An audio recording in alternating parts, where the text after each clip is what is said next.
Hey, I'm Andy Aledort. In this edition of In Deep, we will continue yet again to look at major pentatonic and hexatonic scales. We had been looking at examples in the key of E, so let's move to the key of A.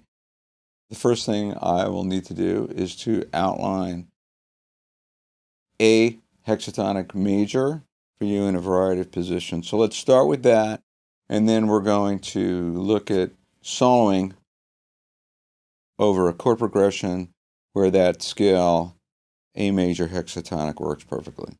Let's start down here in second position. It's also called open position because we use open strings.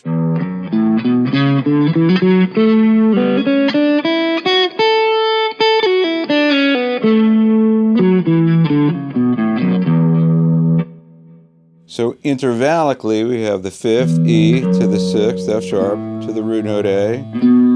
Major second is B, major third is C sharp, but then the D is our 4th, which we can play as an open string. And then 5, 6, 1, and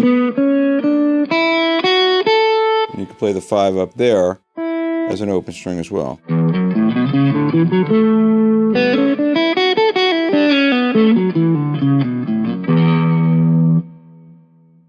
We look at A major hexatonic in this position.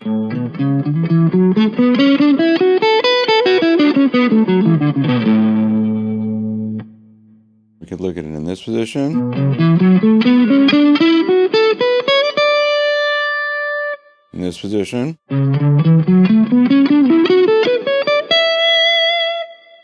And one more, this position.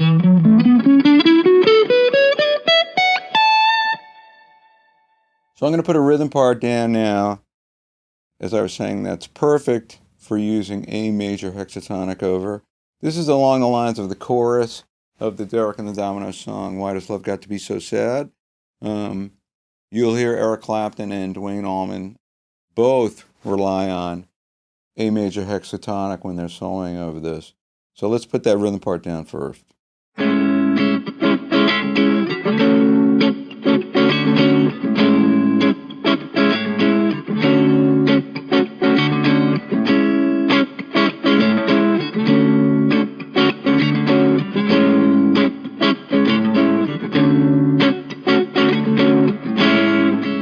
Okay, so that rhythm part was A major 7, which I play like that, to D major 7. Now, because it's an A major 7th chord, of course, you could play the entire A major scale over it when you solo. It's going to sound fine. But it's fun to leave that 7th scale degree out and use the 4th, which would be hexatonic. But another interesting hexatonic scale would be where you leave the 4th out and you use the 7th. And that's more unusual. You don't hear that as much. But it's definitely fun to mix in because you'll hear.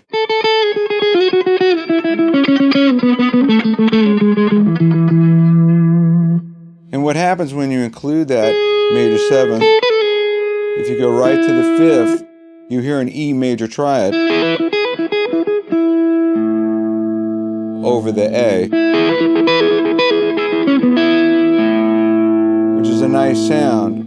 So you can get sort of that implied polytonality for a second there. The other thing that's cool is that this is actually E major hexatonic, which you could play over A. So just as we had studied E major hexatonic,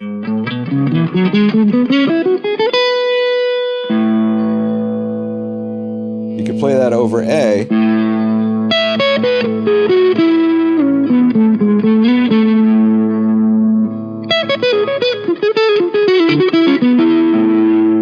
But it's also a different kind of A major hexatonic.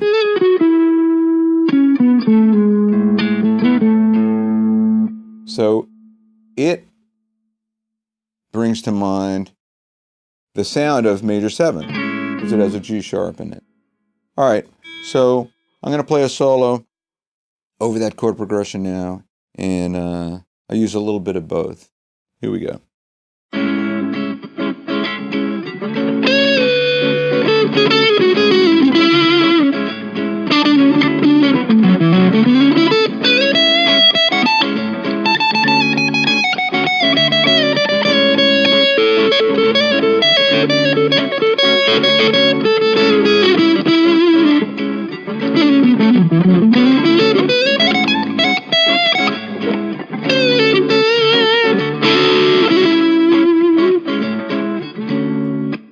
All right, so when I started the solo, I was thinking about major hexatonic,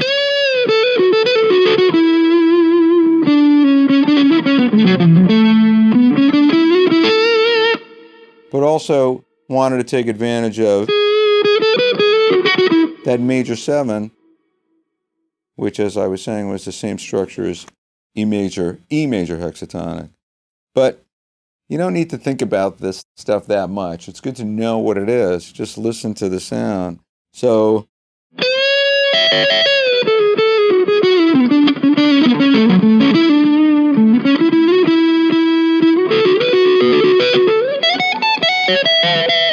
I did a little,